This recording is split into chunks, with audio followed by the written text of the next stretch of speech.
O dono do telefone não está. Preciso falar com o dono do telefone. Não está. Dá o telefone do dono do telefone. Não está, como eu vou fazer? Vou deitar.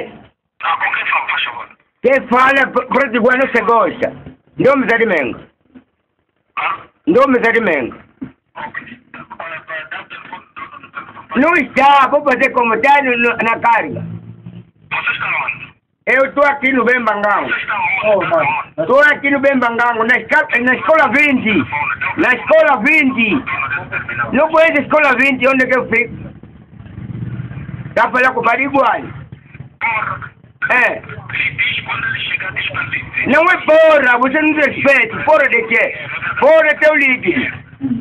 Muda a tua ideia, Muda a tua ideia, porra de quê? Você utiliza, eu sei que está no teu lado. É, sou muito o cheiro do presidente, tá bem? Passa o telefone do dono do telefone. Não está, vou fazer com você, Charles. Ah, Dinheiro hoje mesmo. nunca mais, não está. Ah, uau, muda a tua ideia.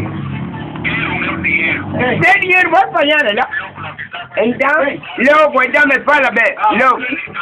Logo você vire. Alguém vai morrer nisso. Nunca mais. É quando que ele deve? Fala, meu papai. Ele está te utilizar, caralho. Caralho. Caralho também. Outro de anguaco. Essa merda. Vai a merda também. Ah, manda merda, manda merda, manda merda. Vai comer cocô do cão. Porra. Tchau. Manda merda. Tchau.